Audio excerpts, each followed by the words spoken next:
And we are live. So my name Hello. is Ashley Brown, and I am the founder and CEO of She Can Cannabis. And I am very, very thrilled tonight to be welcoming from my home province of Manitoba, the amazing Dr. Shelley Turner of Ekosi Health.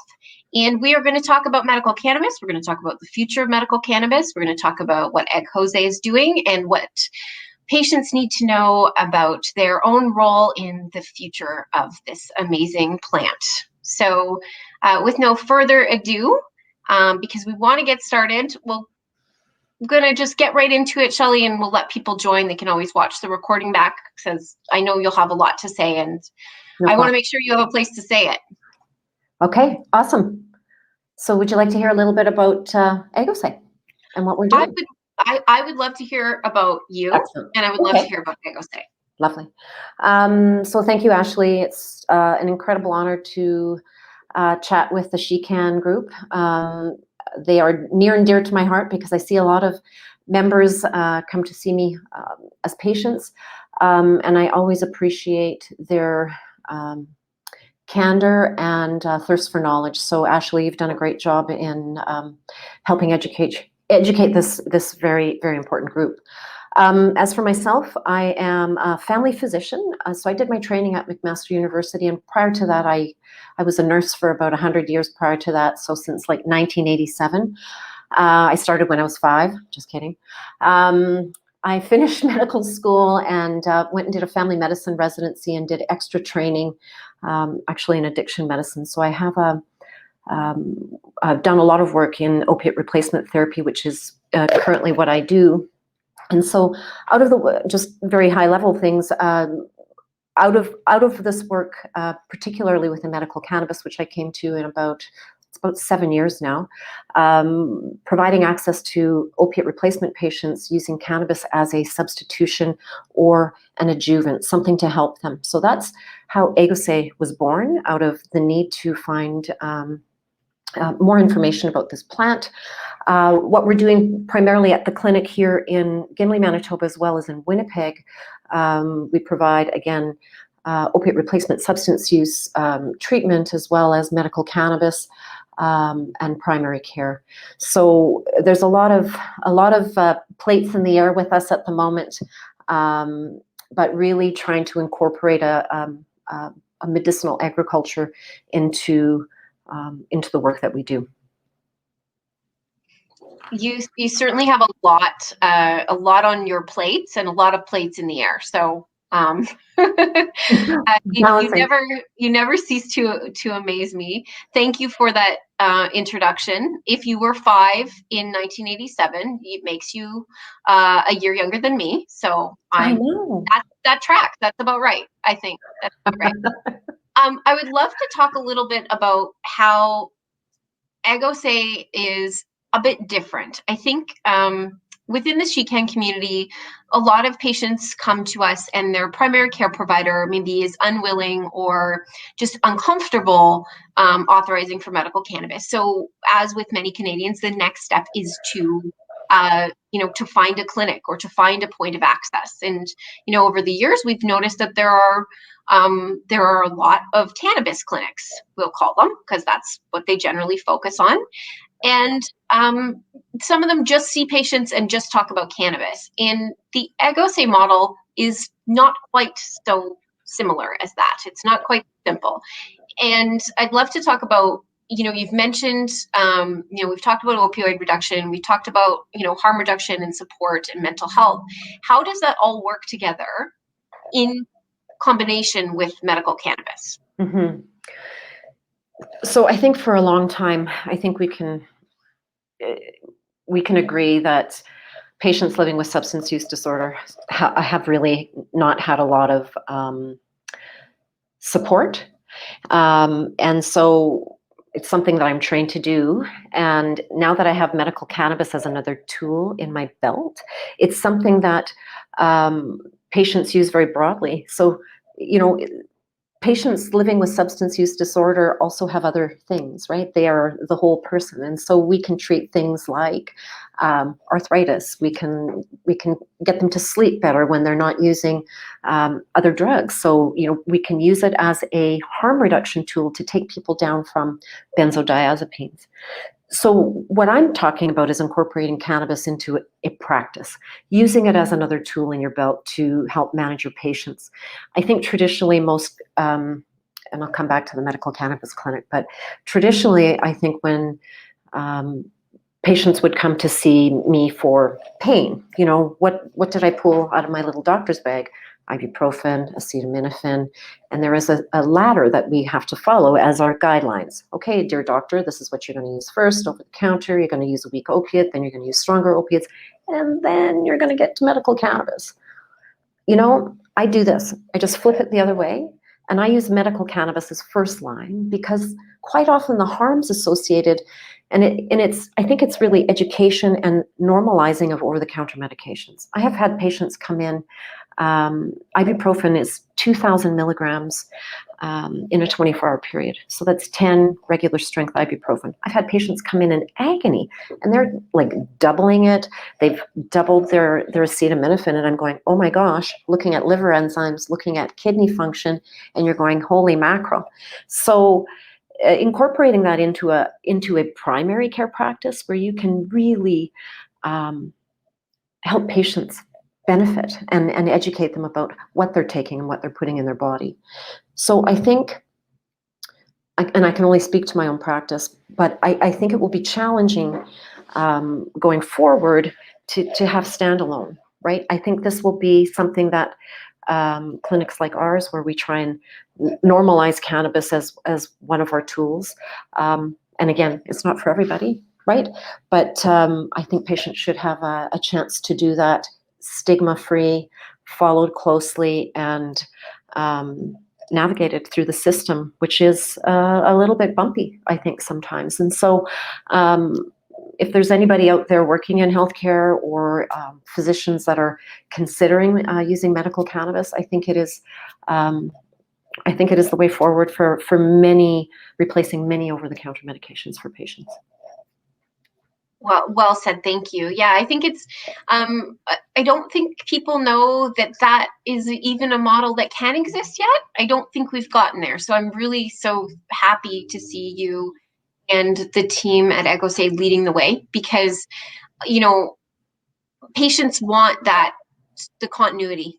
They want the continuity of care. We want that. We don't want it to be a secret. We don't want it to be a separate appointment. We want that to exist because we're a whole person, right? So yes, we see specialists, but our specialists generally have communication with their doctors. And for so long, we've, so many of us, and myself included, I mean, the story that goes that I went to my primary care provider, and he went, oh, not touching that stuff, but there's a clinic down the street. So, that's a model that I think you're right. In the future, in order for cannabis to be accessible and for people to be successful, we need to be looking at all the areas that it touches in people's lives, including addiction, including deprescribing, including polypharmacy, including all the things that don't exist in a vacuum, right? Mm-hmm. So in 2018, I was asked to speak at a psychiatry residency group, their interest group, about medical cannabis, and this is like 2018. Out of that came a little paper developing how to develop a pedagogical tool to educate us to provide cannabis. And what it said is, well, basically we need more evidence. But there's this curiosity, and there's this tentativeness, and maybe an insecurity about, oh gosh, there's no evidence. And I think we have to stop that because there's tons of evidence out there that supports what we do.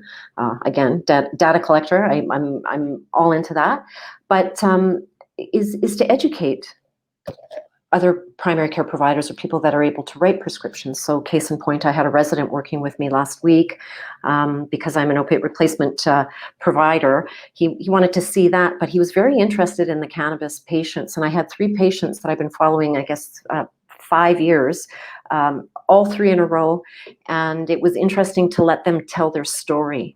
And I think that's so important. It's how I learn. I learn from my patients. And so to be able to educate, to have the patients educate the people that are providing this, it's so invaluable. And he was completely blown away by the benefits. One particular patient living with rheumatoid arthritis was debilitated, and now she has her life back. She's doing Pilates every day. She's cruising around life on about 20 to 30 milligrams of THC and adequate amounts of CBD. She's doing great. She has, her life back. So stories are important.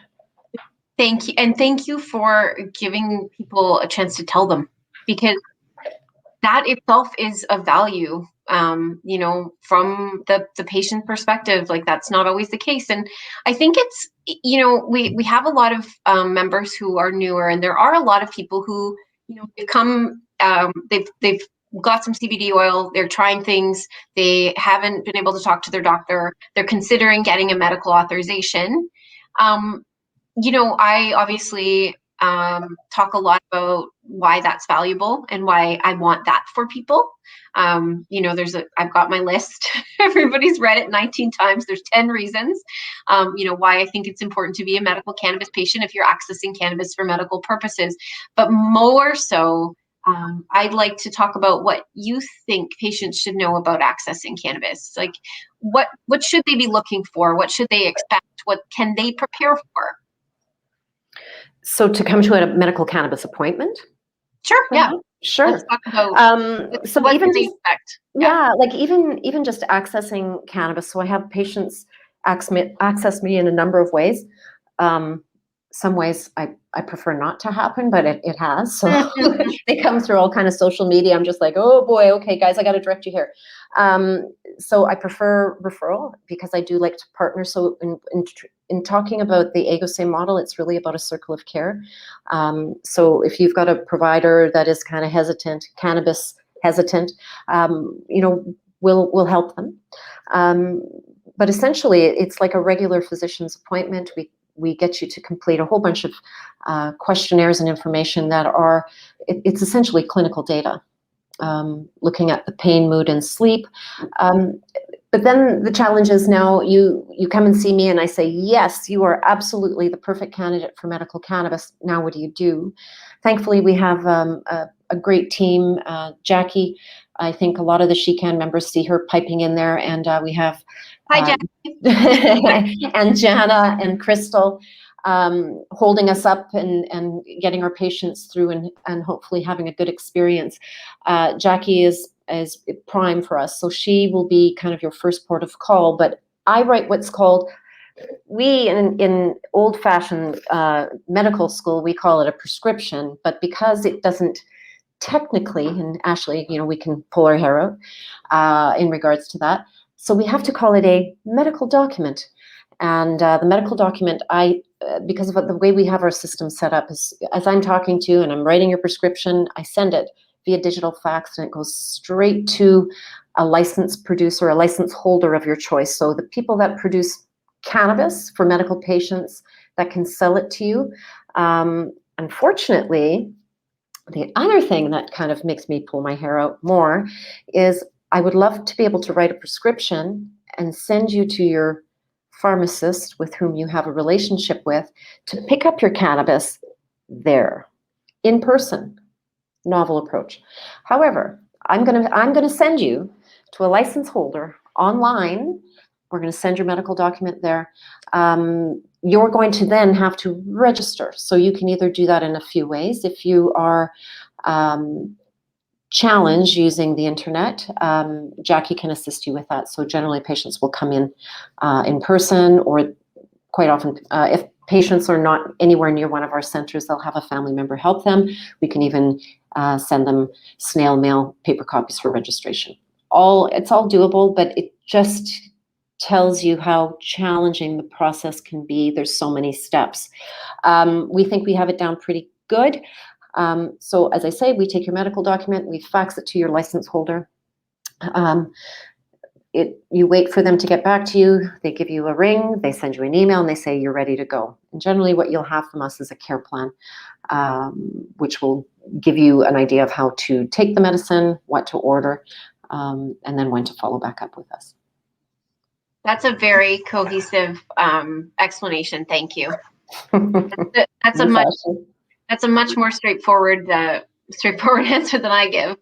There's 16 extra steps I add in there. So on that topic, we've got our medical document. If we're using Ekosi, we have a care plan. You do, I can attest to this because I have had appointments with you, so I know how fast you send those faxes off. And I can tell you that is a really important piece, because then the chain is not broken. Very helpful for people. But there are challenges with being a new patient. And, we talk about this a lot because she evolved out of my own challenges, because I kind of had this medical document, and then I got this approval from, at the time, this is 2016, Tweed. And I was like, okay, now what do I do? And, we've come a long way. In some ways, I think you certainly are a standard of care that I appreciate, because you are there to help navigate. But what are challenges that new patients face? What do you see? You've seen over 8,500 patients in 7 years. What do you see again and again? What comes up?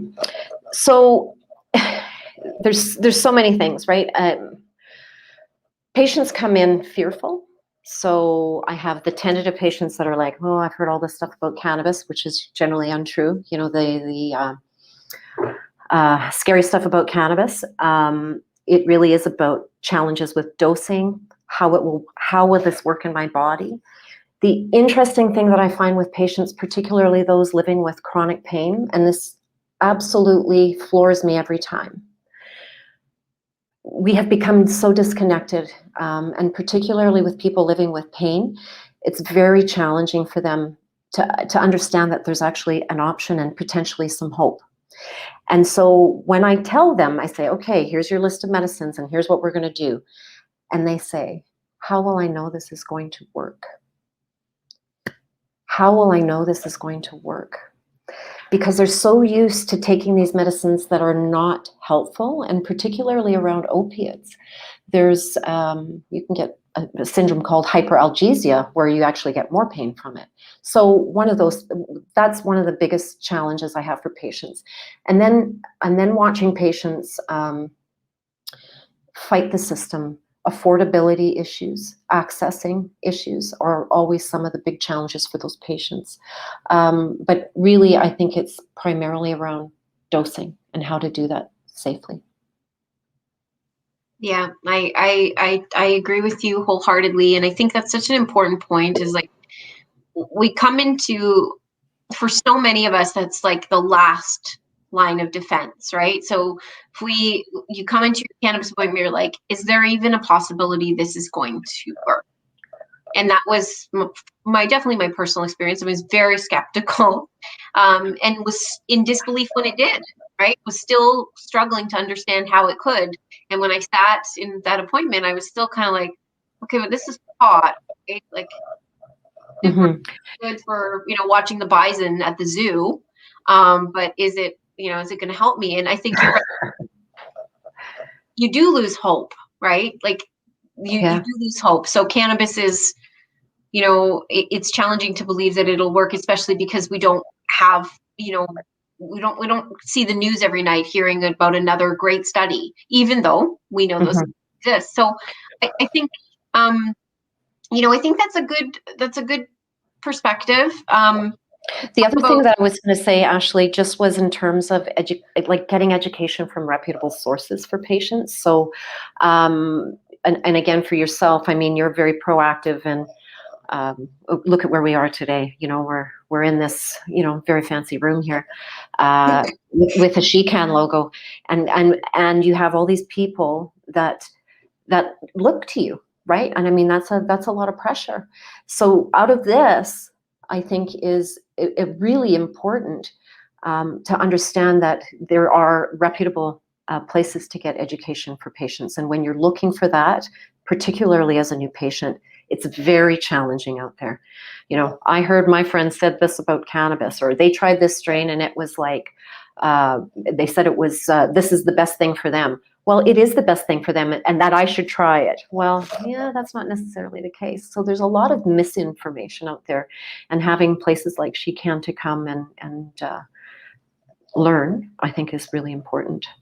And Ekose, because on the other side of that is this need for medical guidance, right? And that is the one thing I explicitly am not a doctor.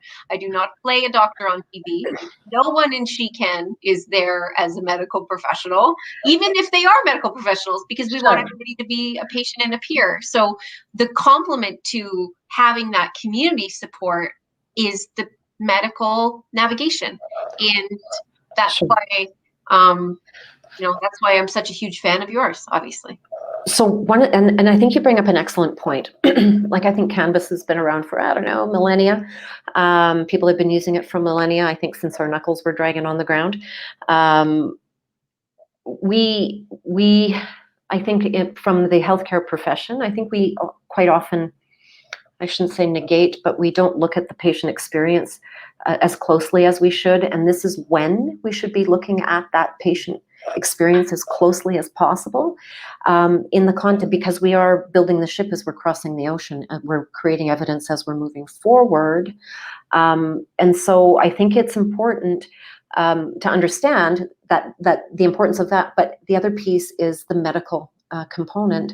I like to see patients, particularly ones that are on a number of medications. So there's a lot of interactions sometimes with medications for patients. For the most part, cannabis is very safe. But when you have interactions with medications, particularly things like, we're getting into this place, right? So blood thinners and even medicines for diabetes. I have patients that have been taking medicines for diabetes. They come to see me for chronic non-cancer pain, and next thing you know, they're off half their diabetes medications because they've had a great response. So patient challenges, particularly for people living with chronic illness, is exciting and interesting at the same time. Yeah, it is exciting and interesting, and I'd love to talk about the future of where things are going to go. Where do you see medical cannabis going? From a physician's perspective, from somebody who's also a researcher and a student of the plant, as you always say, where are we going with this? So I know there's 4 sets of ears that are listening behind here. I just want to make mention of Karen DeBroni, who is our Chief Experience Officer, and Evan Loster, who is our Head of IT and Operations. And essentially, we're a 4-chambered heart, so we're missing a few other pieces in there as well. So all our people fit into one chamber to make this move. And to make it move, we need to do research, and so we need to have important stakeholders. And so some of the projects that we're looking at have stakeholders like Genome Canada through their Genome Prairie Node. We work with MyTax. We're working with a number of academic institutions to push this forward. And so what that looks like, we're looking at specifically a harm reduction program incorporating medical cannabis, but also looking at medicinal agriculture, very broad. So you can kind of think about medicinal agriculture in many ways. If you're looking through an Indigenous lens, we are looking at plants that people use in their own communities. Obviously, we would be working in partnership with them directing it, obviously looking through an OCAP lens. But then there's the other component of working within mental health and addiction and looking into psychedelics. So there's an expansion in a realm of plants that we're looking at. Also, I need to mention the National Research Council as well, and CIHR granting, is to look at particularly the social component, education within cannabis. Building on, we created a Cannabis 101 course at Red River College a number of years ago. I think it's now two or coming up to 3 years, where it was a 36 credit hour course. And so working with partners in that way to develop further educational programs, whether it be for the medical patient or people working within the industry. We provide a lot of education in the community, particularly within the recreational market, to support their employees and their education. So there's, in terms of drug development, really looking at intelligent drug development as it relates to the data we collect. So, maybe we'll have a she-can topical or something. I don't know. Don't ever say that to 5,000 people. Yes, everybody, let's do it. No, Yeah. but I think when you think about the data, so I consider myself to be almost like an artificial intelligence, except I have a pulse. I am collecting all the information that all my lovely patients tell me.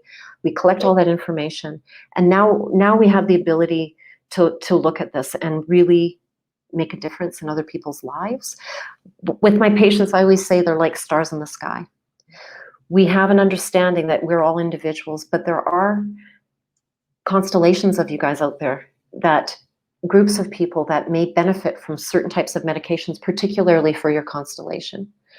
But you might be just that one special twinkling star in the sky, that you need your own specific. You are an N of one, and that's okay too. I think this is where we're going. I think in the whole of medicine towards precision and having an understanding of how medicines and how treatments work in our body. It's just not kind of a one size fits all.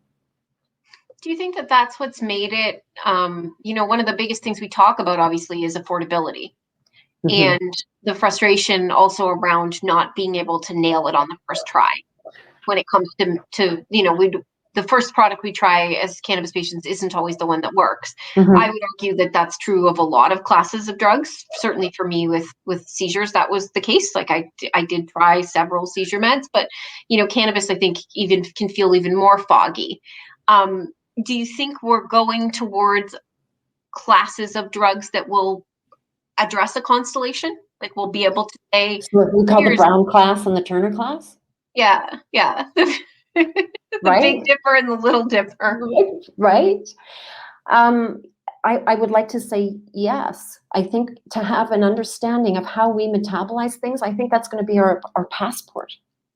We're going to have like a genetic passport that we're going to be able to say, hey, this is our goo.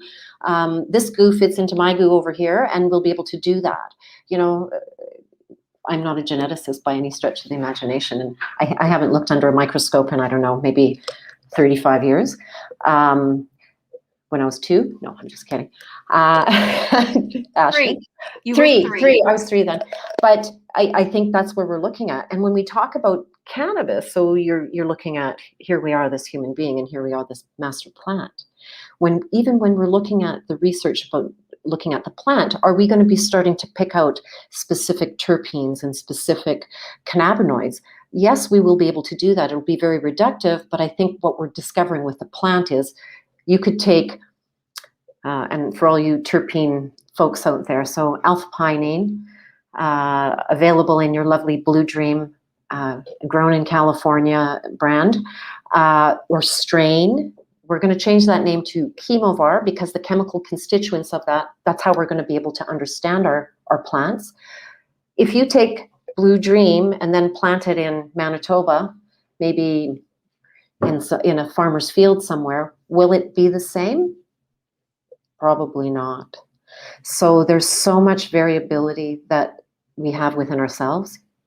Oh joy, oh bliss, but we have so much variability within our plants. Oh joy, oh bliss. However, it is an incredible challenge. So for our patients that are out there saying, what type of terpene or what type of cannabinoid should I use for myself? It really is, it's a little experiment. So you have general broad strokes of how certain terpenes will work for you. You have general broad strokes of how cannabinoids will work for you. But until you actually put that medicine in your body and increase your dose in a very stepwise and scientific fashion, you will have an understanding of how that will work. And so maybe on your first blush, it won't work. A couple of top tips that I get from my patients to do, particularly if they're using cannabis flower, if they're inhaling cannabis flower or buying cannabis flower to make their own oil, pull the certificate of analysis on that. have an understanding. If you like that particular strain and you go, okay, what is the dominant terpenes in this and what is the dominant cannabinoids in that? Then you can kind of have an understanding of what, then you go, okay, that's my jam. But if you have a particular strain and you look at it and it's not so great for you, then you have an understanding that you're going to avoid that. It makes a lot of work for the patient, right? But until you have an understanding of how that works, I think that's where we're at. Yeah, I think what is most frustrating is also most empowering. Would you agree that like the process of this being like, for me, this is the first medication that I chose when I took it, Yeah. and how much I took, which was frustrating as all get out. And still to this day, I'm like, really, limonene? Like, limonene and I are not friends. It makes me cranky. So Right. I know that now, but I learned that the hard way. My family learned that the hard way. But I think also that's the first time I've ever had that kind of control. So, do you find that when people get it, like they're proud? Like when they come back to you and they say, yeah, I'm using this and this is how, like, are Yeah, they able to communicate that back to you and share for that piece of sure. the story? For sure. It is empowering because that you're getting to understand your body. How does this work, right? These are new experiences, and so it's incredible to watch people learn. You brought up an interesting thing about so pharmaceuticals. I write prescriptions for medicines that are very precise, so that's where patients have a challenge. If you have a patient that is on 10 plus drugs, 10 plus or more drugs, so polypharmacy, they just, they're just like, okay, so when do I have to take it at what time and how much, and like very precise. And so trying to break that thinking is challenging, but once they get it, it's pretty awesome. There's people that want to be very exact. Like, you can't tell me how this is going to feel in my body. Yeah. I can't tell you. It's your body. You're going to have to tell me. Well, and I think, as much as we get those giant product monographs with our prescriptions, also still not sure how it's going to feel in your body. We have a general idea. And I feel that way. I'm very fortunate. The Shecan community is so, fluent in their own experiences. And so to see all of that laid out allows us to give better general suggestions, right? Like knowing that lived experience, but ultimately it's in the hands of the patient. But that's also where kind of, to me, the future of medical cannabis lies too, is really in the hands of those who are the best ambassadors for it. And also to pinpoint the pain points, right? Like, this is how we identify that these are challenges. So I'd love to, we had some questions submitted by members a little while ago, back when I got to give them the good news that we were going to be talking tonight. Mm-hmm. And I'd love to kind of go through some of them, because there's some really good ones and some very interesting ones. And I always know that if someone is asking this, there's probably a few hundred other people who are wondering the same thing and didn't want to ask, because the narrative is often, and Shecan, like, this may be a stupid question, but, and I'm like, there's no stupid questions in cannabis. No. And you can ask the same question 19 times, because that's the most important thing. So our first question is about a subject that is near and dear to your heart. A patient member of Shecan was asking, what about research? Is there enough? Because, their primary care provider is saying, well, there's not enough evidence. There's not enough research. So clinicaltrials.gov, have a whip around there, guys. You can go and have a look at how many cannabis trials that are currently underway. There's a large body of evidence that supports medical cannabis around pain, mood, sleep, all of those things. So it is out there. It's really about self-selection to prescribing, I believe, and it's been something that has been very challenging to put forth in the medical community. But I'll say that things are changing. There's a lot of curiosity, even here in Manitoba. The college is really open-minded to learning more about it. So I think it really is. And is there enough research? Is there enough research around harms around cannabis? You bet there is. I'm I'm sick to death of any more harm studies. If I see another harm study or somebody suggests that I do one, I'm going to be bold. Not happening.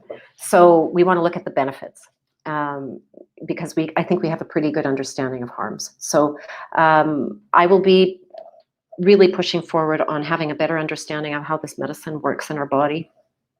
I will probably be tapping the SheCan group at some place, looking for subjects to do any of our trials. So keep your eyes peeled.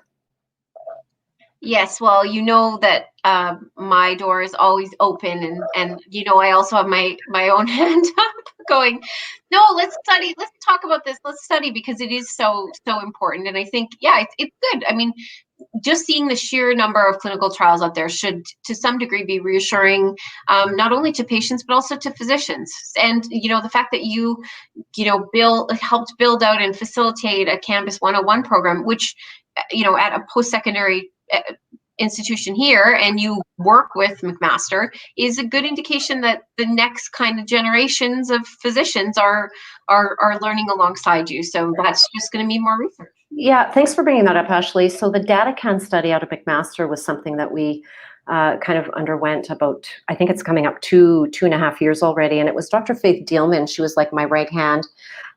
She's now finishing up her residency in North Dakota. So I don't know if we've lost her to the States, but we sure hope she comes back. And it's ongoing. So you can still register for that. It's a 5-year study. Anybody over the age of 18 with chronic non-cancer pain can do that. And you can go to the McMaster website. Yeah, and as well, Dr. Faith was very involved in the Red River course. So yeah, we really miss her.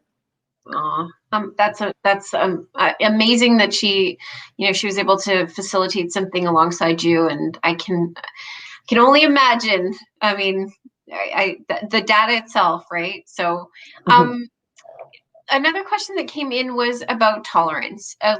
We do see patients build tolerance to cannabis, a lot of times for pain, and are there ways that they can combat that? Are there ways that we can, manage our medication? Because it gets expensive, but also sometimes I think for people it gets daunting because they think, oh, is this too much? We know usually it's not, but I'd love to hear kind of your perspective on tolerance and what we can do. And so I find that with patients that are developing tolerance, again, you're very right, it's usually on smaller doses. If they're very nervous about it, I always say, if it's not desperate that they need to take it every day, they can take a break for a day, even a day. Sometimes I'll get them to, if they're inhaling cannabis, it's generally about strain rotation. So here we come to that, pulling your certificate of analysis and looking at your terpene profile, looking at your cannabinoid profile. My guys that have been using cannabis for a long time, they totally get it when I say, now, you've been smoking that cannabis, that one bag of cannabis for a whole week. Does it feel the same when you first started it, or does it feel different at the end? They go, yeah, it doesn't really work. You have to rotate your strains. So that's one of the things that they can do. But if they're particularly, and if you're making strain-specific oil, that's always nice too. But for the most part, patients can take some CBD as well, give themselves a big dose of it. I shouldn't say big dose, but 10 to 20 milligrams sometimes for the lightweights. I don't know about you, Ashley, but some people are lightweights with CBD. Some people are lightweights with THC as well. So it's really about just giving yourself a little bit of a break. So, or strain rotation or CBD. So on that note, what do you think about tolerance breaks? There's kind of a lot of talk about, like, I haven't ever seen people really do it with CBD. No.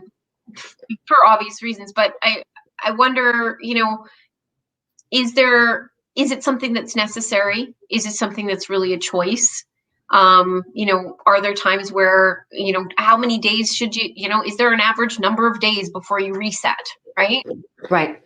So again, depending on the patient's use and the amount that they're using, it really depends. Some people that are very light users, they can clear cannabis in a day, right? It'll whip through your system. Cannabis is excreted in our poop. 65% of cannabis, 25% is excreted in our urine, right? So if you're a light cannabis user, it'll be maybe a day, 2 days. If you're a heavier cannabis user, maybe as long as a couple of weeks, even longer.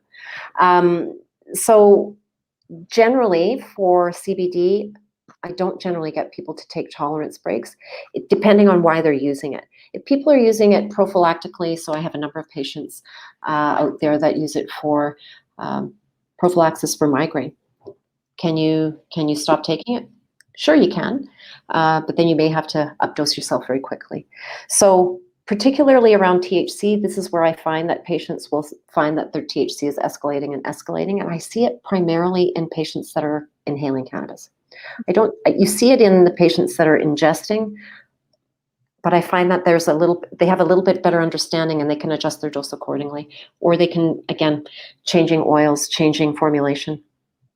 No, I think that's excellent advice, and strain rotation is something that definitely I've noticed makes a big difference, and we do, it's all about trying to learn about those terpenes and never taking for granted that we can always be kind of looking at those things. And also did not know that about poop, but now I do. So I'm a wealth of information. The more you know. Stuff you probably didn't even want to know. No, I totally did. I'm a mom. The last 16 years of my life, I've been focused on other people's poop. This is just an extension of that now. I'm just going to be cleaning everybody else's poop and be like, how regular are you? If you're regular, you might have a shorter tolerance break. Just saying. So, that's a scary. Now I'm thinking of other things, but okay. No, I know. I will not drag you down that tangent with me. Don't take me. I will not. I saw you go there. I saw your eyes, and I thought, no, we're not going there. We're not today. Not today. Not today. So interesting, specific question. Something that actually I think you have, some experience with, because you have done some really good education with the Arthritis Society. What about gout? Is there research on gout? Are there treatment plans for gout? How is gout and cannabis connected? Gout and cannabis connected. Well, let me tell you. Gout, you don't want to have it. It's very uncomfortable. It is a form of arthritis, and it's generally related to the body's inability to excrete uric acid. You either make too much or you can't excrete it. And so what that does is it builds up these little crystals, and they stick to your joints, and you develop something very uncomfortable. And so generally what I recommend is just following more so an inflammatory arthritis protocol, which again is lots of CBD and THC as needed. The Arthritis Society has an excellent educational piece on gout as well. They have an excellent managing medical cannabis with arthritis. So if you get a chance, and there's a great talk by Dr. Jamie McDougall, and really talking about the basics of cannabis and pain, so in arthritis. So I think you guys will probably find that very interesting. I am going to make a mental note to drop some of the links to DataCan and to the Arthritis Society and to other things that I'm already forgetting in the comments when I've done this, because I'm not effective at multitasking 4 screens. Thank you. Actually, I don't know if I knew that gout really is a form of arthritis, and I don't know why I didn't know that. But hey, again, learned about poop and gout. So poop and gout. Speaking of arthritis, I just wanted to do a shout out. I don't know if the ganja grannies are out there, but a really good friend of mine who is also a medical cannabis patient has had very good success. And there is a group of women that have pulled together. They were actually in a research group, and they've kind of stuck together and are supporting each other through their cannabis journey. So I just wanted to say hey to them. Oh, we do have a few of those for sure. I have bumped into them. They have made themselves known. They're right. Awesome. I love seeing people, kind of come together in that way. It's always this amazing, kind of amazing full circle moment, from something that you feel so isolated and disconnected about to having those relationships based on that. So a question that comes up a lot in She Can. And again, I am not a medical professional, nor do I play one on TV or this live stream, is about drug interactions. So we know that there are hundreds of drug interactions, but I think the term drug interactions, like for me, I'm like, oh, that means I shouldn't use this substance, right? And that's not obviously the case. Specifically, the member was asking about blood thinners. So you want to start just with blood thinners and talk about drug interactions? So do you know the game Plinko? Do you Yes. remember the Oh, Plinko game board? absolutely. Yes. Okay, right? So imagine that Plinko game board is your liver. Okay, so we have pathways. You drop your little medicine in there, it goes down a certain pathway. And so cannabis travels on a number of pathways, but guess what? So do other drugs.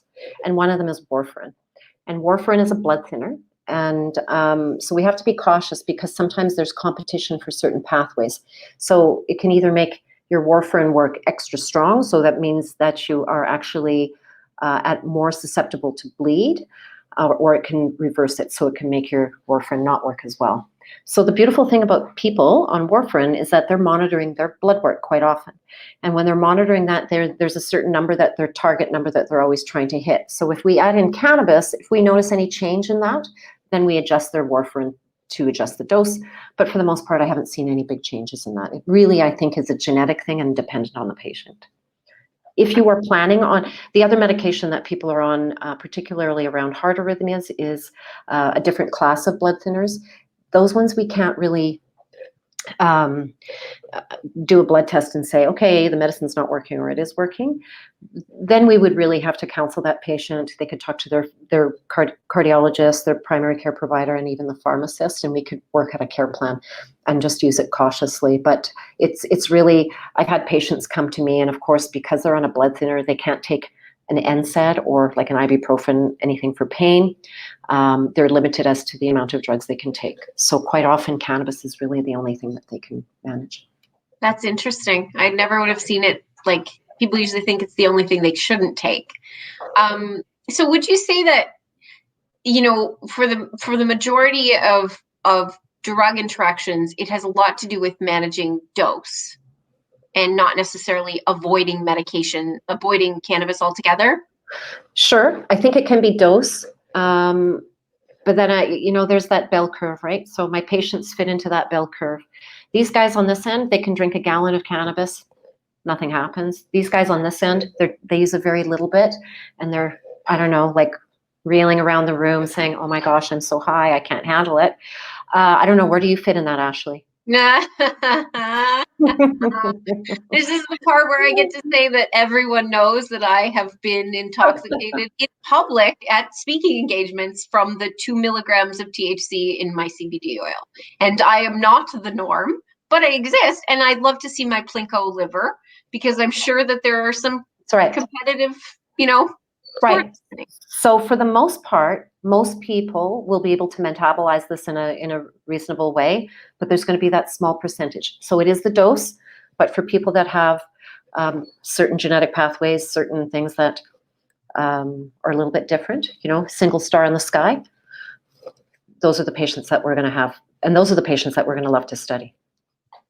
Yeah, I think it goes back to that data collection and the research, right? Is really understanding how uniquely our bodies are dealing with this. So we have somehow managed to stay on time, and I'm really concerned about that, because the idea that you and I would successfully navigate unassisted. Well done. So for anybody who's watching going, what are they talking about? I have the privilege of living in the same province as Dr. Turner, and I have had the privilege of spending time with her. And you can imagine that neither one of us is overly quiet. So to have the opportunity to speak together, is a really big gift. And I'm wondering if you're comfortable. Can we see if there are any questions? We can open it up. Sure. I'll watch the comments. You don't have to watch the comments. I'll watch for comments. We'll give people a couple minutes. Otherwise, we can do a sing along if you'd like. We could put on some funk. Sure. And dance. Yeah. I could Hash do that. pipe, also known as flashlight. Yeah. Flashlight. This is where things will go. People don't ask questions. No, it's okay. But if they have questions off-site after, I'm happy to take a couple questions just randomly after, if that's what yeah, absolutely. Like. Well, and I can they can always visit ekosihealth.com and learn more about what you're working on, and also how they can get a hold of you, because we do have we always have, people who are working to get a medical authorization, or they're potentially looking for a practitioner to work with their physician, and as part of their care team. So, currently, I can tell you that Dr. Turner sees patients in Ontario and Manitoba. So that would be the only restriction right now, is that you have to be one of the members of our fine provinces. Mm-hmm. I did have some questions. I'm just looking at it. They just flipped it on here. Oh, you I saw them. I flipped on the comments. Could I just ask that this blood work for ECS? Not yet. There you go. Look at you, hot take. Fibromyalgia. Yes. I think in terms of hooking up with support groups is great. And cannabis can help. And would you, if they're not seeing somebody, would you suggest they go for a medical document then? Absolutely. If you're even considering it, you're thinking, I'm thinking I'd like to try this, I'm not sure, it's important. I think that you do find a provider or a friendly referring physician, because I think you'll have benefit. And I think it's really amazing when patients are able to start medicines and be able to reduce a lot of the stuff that they're already taking. I always have my famous blue pen, and I make little dots beside all their medicines, and I say, okay, these are the ones I think we can get rid of using cannabis. And they're just like, what? That's a big part. That's a big part of what you do. And it's a big part of what we as patients experience, right? Is we're usually on other meds. So it doesn't exist in a vacuum for most of us. Weight loss terpenes. On that? So weight loss, cannabinoids, THCV. So that's a very interesting strain. Terpenes, gosh, I couldn't give you one straight off the top of my head, but interesting sideline that I find with my patients. When patients come to physically see me, they're getting their height, they're getting their weight, they're getting their BMI done, waist circumference, hip circumference, and it's very interesting to watch those patients as they start cannabis.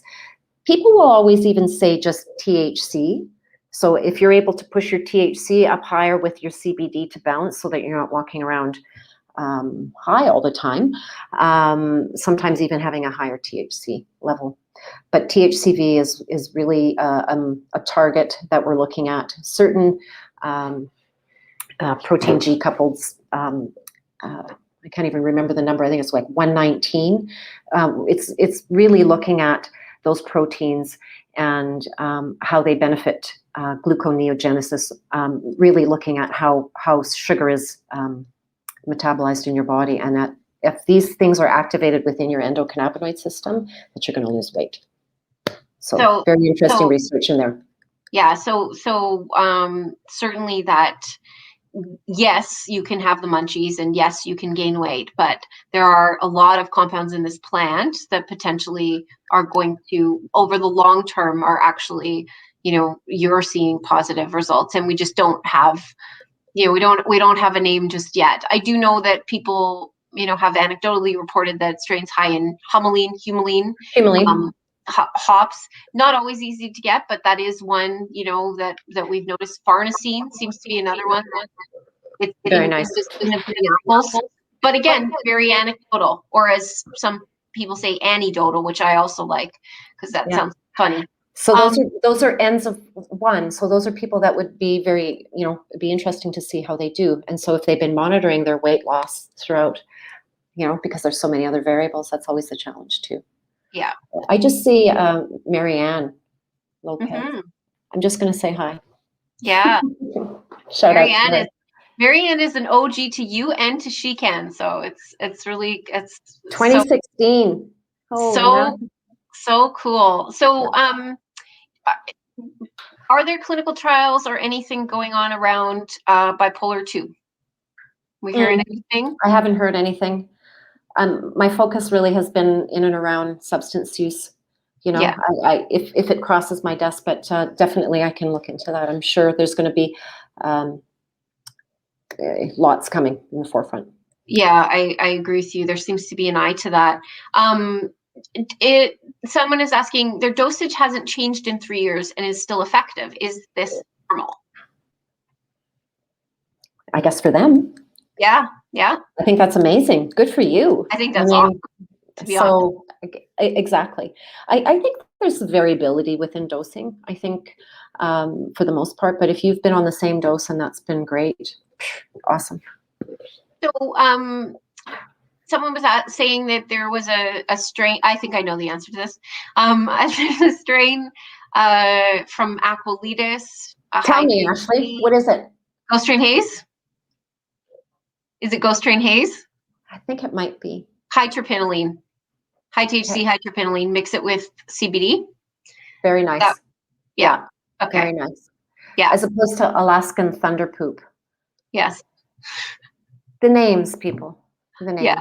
It's really hard to say to your grandma, you're just gonna vape this Alaskan thunder fuck. Thunder poop. Nope. I know. That's what I call it. I know what it is called. That's why I was just putting This in a nice word. This is an age-gated community, so therefore we can use that word. So yes, you will be able to replay this interview. So if you missed it, do not worry. Yeah, so the dosage is working just great. Yeah. Oh, there's Marianne. You saw that one. Yeah. Now I'm catching up. And yes, so that I think we managed to get through all of those. So I'm gonna work to leave some of those resources in the comments and also on the YouTube channel when we update and upload the video so that everybody can watch it in real time and share it. Thank you so much, Shelley. Thank you to you. Thank you to Karen and Evan, who have also been really supporting on all of this.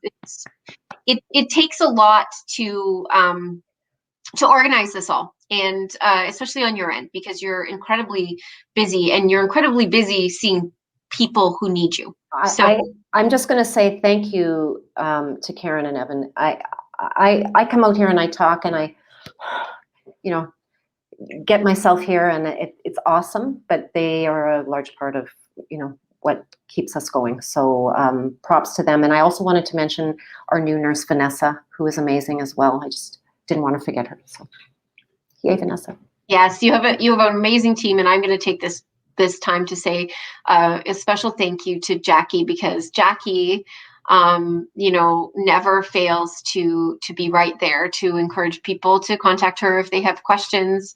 Whenever we suggest, obviously, I want to make it clear to everyone, and everyone usually knows this, but I don't SheCan doesn't take money from any organization. We've never done sponsored content up to this point. We build our relationships based on those who are patient-centric and who are providing the access and information and support that we need. And I champion those people like you, like the Ekosi model, because we've seen over the years that it's so important. So I bugged Shelley to do this. They didn't come to me. They weren't looking for a PR opportunity, but rather they were offering their valuable time. And it means a lot to the community to hear from a physician. It means a lot to hear about a model of care that we don't that we haven't previously explored, because it can really be defeating.